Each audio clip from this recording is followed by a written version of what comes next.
For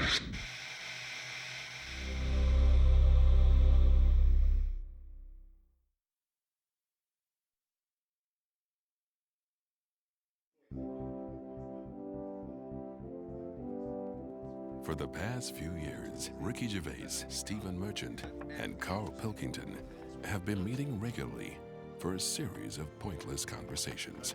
This is one of them. Testing. Is that all right? Hello and welcome to the Ricky Gervais Show with me, Ricky Gervais, Stephen Merchant. Hello. And the little round-headed buffoon that is Carl Pilkington. All right.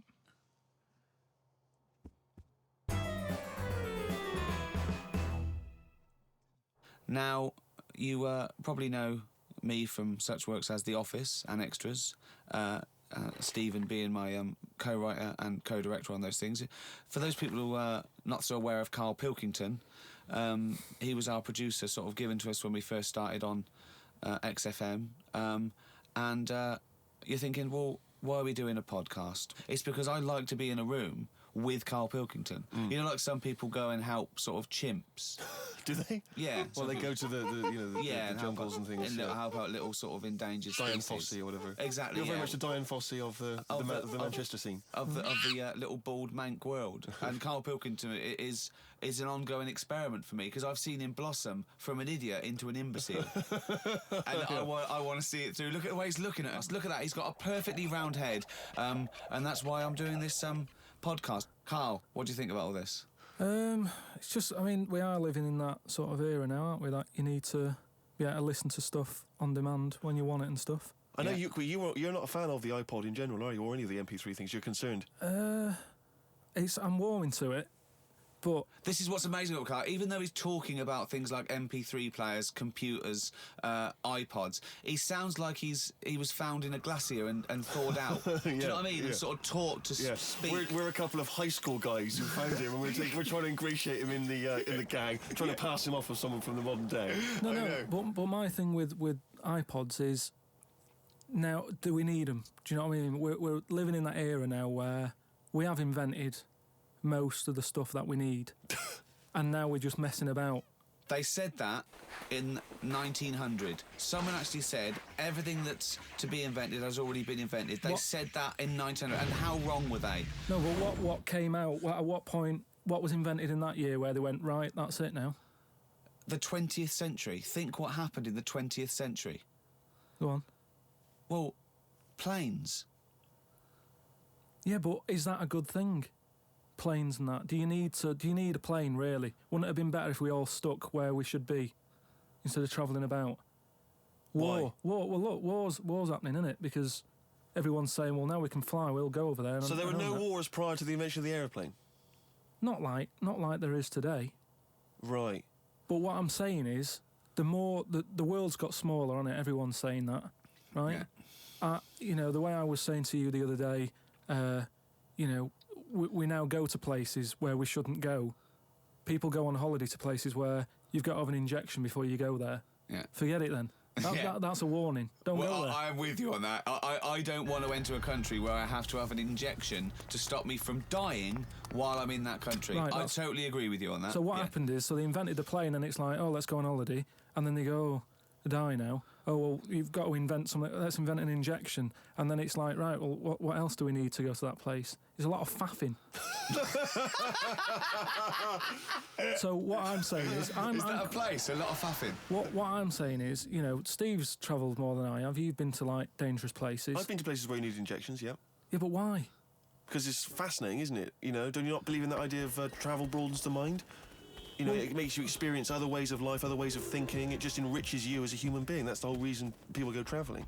But since the invention of the telly, you don't have to go that far to see it. You're absolutely right. So there you go then. The telly was the 20th century, wasn't it? Yeah, it's pretty good. So where would you stop then? You'd stop making stuff now? Stop inventing stuff right now?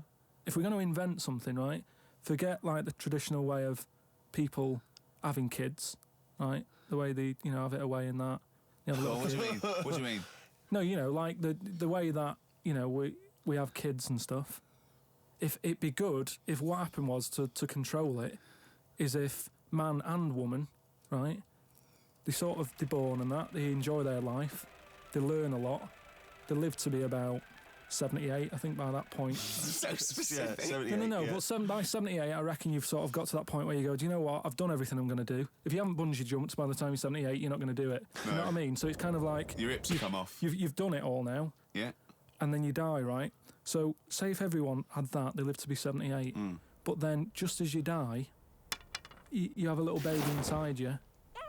And as you die, your life carries on. Sorry. How is this happening? Sorry, are you mental? No, but don't you think... I mean, what? I've never heard such drivel. You're saying that, but if Newton said it, you'd go, interesting. That's what annoys me. The point is, Carl, he never would. No, He'd never say it. That's the point. But if you never say it, I don't understand what you're talking about there. What? How was it? How is there a little baby in a 78-year-old? No, what I'm saying is it's like an apple where the apple grows and it's got its little baby pips in it, and the apple goes and the seeds are planted and a new one's born. But that's what happens. But that is what reproduction is. Yeah, but I'm saying babies aren't being born left, right, and centre. It's controlled, so that as someone dies, someone's born. But Carl, stop. Whose responsibility is Look, this? if you don't want to do it, we won't do it. But I'm is it just supposed to be nature? Has nature got to develop humans so that we act that way? We live that way? Or is this a scientific experiment? He said to you then, he said, look, if you don't want to do it, we don't need to do it. Like, if you were up for it, we'll sort it out. We can do that. We'll have a whit round so we can do the research. I just think, at the end of the day, we've got to do something. And is anyone keeping an eye on this and looking at what we can do next to control the population thing? It does my head in that I've got to live in London for work and what have you, and there's loads of people here, and, you know, forget going out on a Saturday night, it's too busy, and you can't move, and they keep... I mean, what annoys me about London So is... your solution is that 78-year-old women have little babies inside them, and as they slip away into death, the little babies... And how is that baby then raised? Who looks after the baby? Because it's a pretty good system, having a baby while you're young enough to look after that baby and make sure it lives to, reproductive age itself. I mean, that system's been working for years. Nature's sort of sorted it out. Natural selection and evolution sort of makes that a good model. But wait a minute, nature. Pop that on hold, because Carl Pilkington's got an idea. Yeah. That's what it was, just an idea. Yeah, well, it was nonsense. But thank you for it. The worst I mean, it was the ramblings of someone you'd find by themselves in a hospital eating flies. This is the sort of thing you find when, if they find maybe a pamphlet or a booklet written by a psychopath. You know, someone, just before they went on a rampage and then turned the gun on themselves, they go through their possessions and they find a book and it's got weird drawings, women with knives in their face, and this kind of garbage. In fact, I saw a similar sort of theory written out on a wall, but it was written in shit. Exactly. Yeah. No, all I'm saying is, I think it's, you know, when people die normally, everyone's fed up about it, aren't they, and a bit down. But if when you pass away, you go, oh, we're going to miss Gladys or whatever, but then there's this new life brought in, it's almost like a bad news, good but news. you're talking about it like someone could pick this idea up and run with it. Like you've given them enough information to do it. How is this possible? Where does she get the baby from? Why does it grow? Why grow it in Gladys's belly? Why not have it in a drawer? But what I'm saying ready to go, just add water. I mean... Who looks after son of Gladys? There is no theory here. There's no... It's the ramblings of a madman. What I'm saying is, though, the body's always changing, innit? From caveman to now, or whatever. In some cases. And they're always finding out more and more. Like I read the other day about how they're saying, do you know, like they say, people have 6 senses. Yeah. There's loads more than that. Right, and there's this one... I say, show me that you've got one. No, right, and there's this one that's knocking about. Go on. That, what it is, say if I'm in a pub, right, and I'm just doing a crossword or whatever. Unlikely, but go on. And there's some woman who's walked in, right, and she's staring at me. Yeah. I know she's looking at me, and I look up and I look round, she's looking at me. Right. And they're saying that's a new sense that they found out from, like, you know, doing tests and what have you. Yeah, it's rubbish. And they're saying that's been around since like man and dinosaur was knocking about. They've stopped. No, they've explained it. I think it's safe to assume that, you know, that with your perfectly round head, people are always stopping and looking. No, but they explained it. You just know that there's probably going to be someone there if you look right. They said it's from the time when, like, caveman was, like, wandering about, and he'd go, hang on a minute. and he'd look round, there's a dinosaur there or whatever, and he'd leg it. This is nonsense. Not- I hate it when people use the term when caveman was wandering around. Caveman and dinosaurs. Oh, they used to live together. Yeah. Oh, that's the same era. Yeah. What have you been watching? Raquel Welch. What do you mean? Well, what do you mean caveman wandering, knocking around with a dinosaur? You know the Flintstones is only partly based on fact. Dinosaurs and man did not coexist. The dinosaurs had long gone before man arrived. Extinct. Kaput. You don't believe us? What, you don't believe because you've seen... Because you saw that film where they took pictures of lizards and magnified them and put them next to men in films so they looked like they were fighting. Yeah. No, but why couldn't that have happened? What is the film with Raquel Welch? A Million Years 10 BC. A million years BC or something. A Million Years BC. Brilliant. Yeah. Yeah. No, but She had a sort of woolly mammoth bikini. Fact.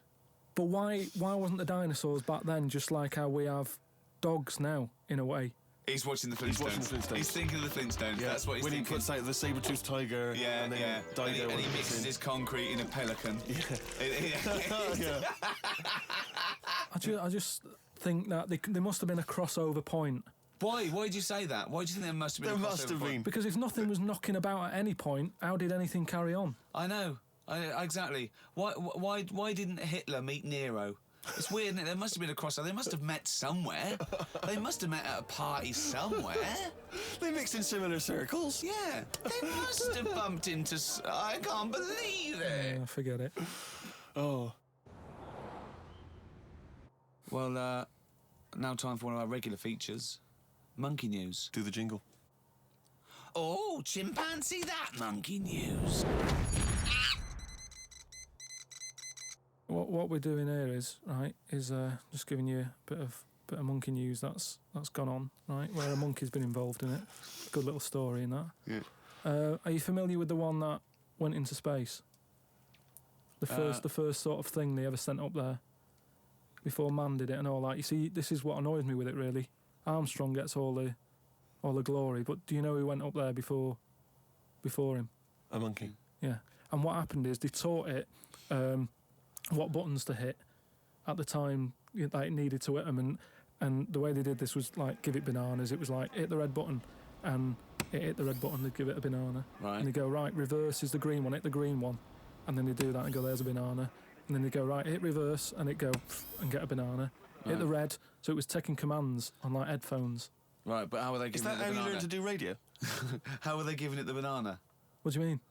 No, Well- this is before it went. You wouldn't right. just go and put a monkey in it and go, there you go, get on with it. They'd sort of put him in one of them capsules that you get, Yeah. and they were on headphones. I don't believe this happened. Well, I'm telling you the story now. So the monkey I don't sat... think they trained it to do anything. I think they sent it up there and he put electrodes coming out of it to see what It wasn't any of that. They did a thing like they do, like they can with animals. If you give something, like a treat, you can teach it how to do it. It's just like a dog, isn't it? It's called Pavlovian conditioning. However, that was to see if it would salivate or go over to a particular corner, not if it could control a spacecraft. Next one up. It's the next one up. As far as the monkey's not sat there going, oh, I'm a bit under pressure here, it's a rocket. All that's knowing is, I'm getting a banana if I hit that button. That's all the monkey's thinking about. They wouldn't put billions of whatever. space But dollars. how can they be sure that it's going to press the button at the right moment? Because it's got headphones on. It's not like willy-nilly. It's not just like pop it in there and Willy-nilly, see. who's that? What's to stop it from just hitting it any old time? Because it's a monkey and it's Because not a human. Because he's trained now.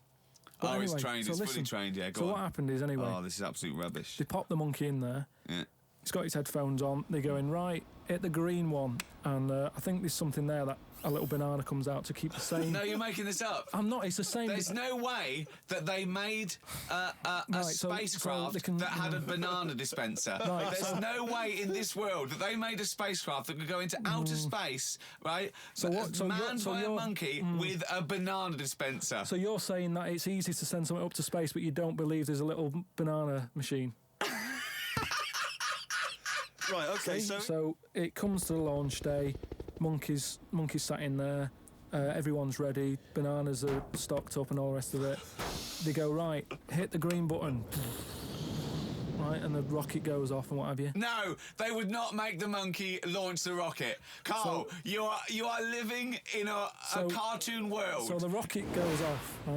This is absolute bollocks. It's all going well. I mean, I don't know what you're going to... It's not going well. There's no way a monkey launched a rocket. There is no way a monkey launched a rocket, so you idiot. It's all going on. So they're going, hit the left button, and it goes a little bit left. Button. Right, well-known spacecraft command. This is Houston. Hit the left button. Oh, brilliant. This is what happened in Apollo 13. Hit the left button. So it goes left. Yeah, it goes left. So it goes left, and it's going well. Left! It goes left! Yeah. No, the moon. You're going right. It goes for the moon. Everything's going well. Right. They get up there. It does whatever it does. It reverse. It comes back. Right. So then honestly, you are brain dead. So you are one of the most stupid people. That I would rather have the monkey drive me home than you. So the thing is, it lands back. It does a good job and everything. It gets out. And It's sick of bananas. This is where it turns a bit sad, because after it done that mission, right? Because it happened and it was all safe and everything. The next one would have been to send man. Right. So the monkey enjoyed it, and it was like, well, I want to do it again, right? But they were like, so how did they know that? How did they know? Just the way it looked and what have you. It was like, fuck off! Just the way it looked. You are a maniac. So the thing is, though, right? So after it had done that, it was on such a high, right? Yeah. It could never get that high again. There was nothing that it could do. Went on tour, did it? It sort of ended up killing itself. Because it could never get that buzz that it got. Right, that was absolute bollocks. None of that is true, except they sent a monkey into space, and I'll check that. Absolute drivel. So in your mind, it committed suicide. It went on a crazy bender, drinking drugs and women. And like then, it does happen. You hear about it. was found in a motel room.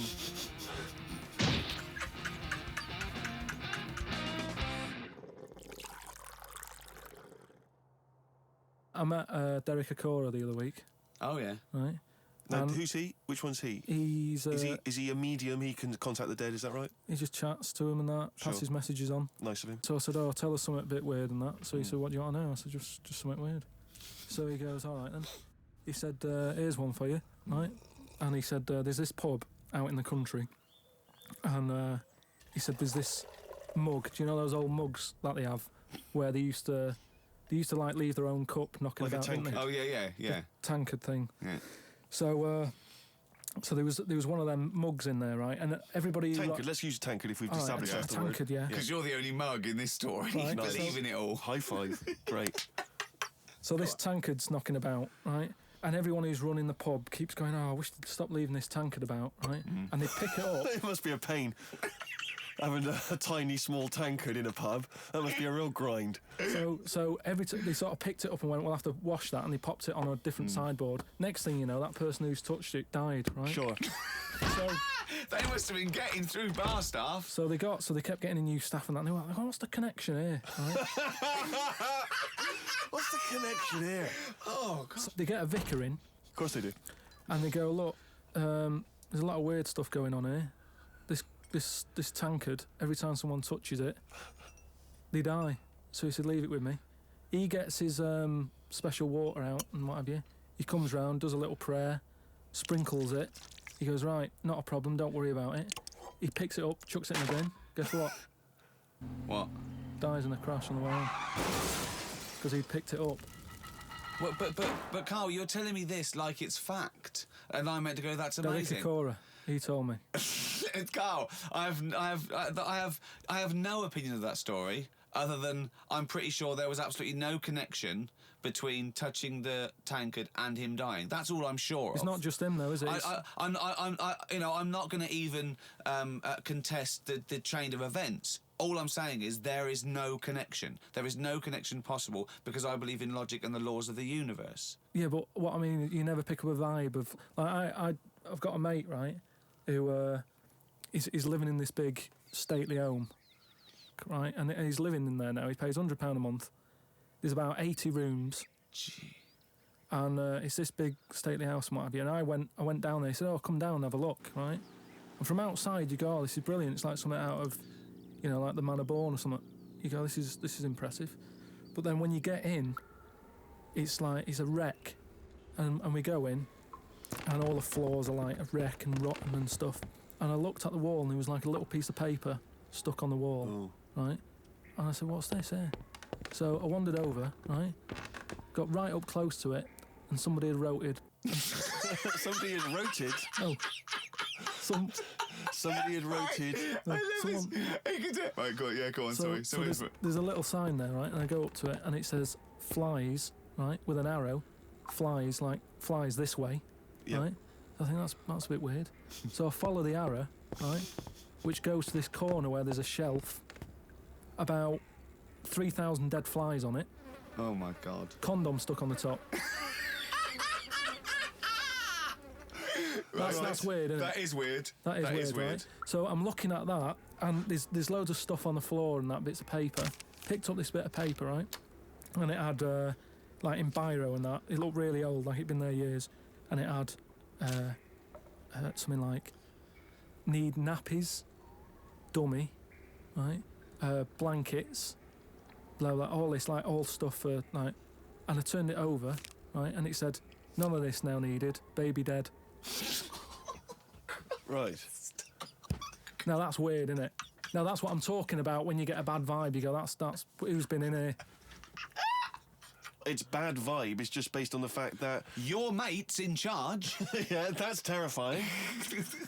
I mean, yeah, so it's like saying, are we scared of the dark? Yes, I understand why people are scared of the dark. I'm a little bit scared of the dark. You're walking along. Because you don't know what's in it. Yeah, you don't know what's in the darkness. That's why people get nervous. It doesn't mean you have to make the leap then that you've got some paranormal sense. Oh my God, I'm Carl Pilkington, and hang on, just like Derek Acora, I have sensed something strange and evil in this room. Wait a minute, there's some flies in a condom.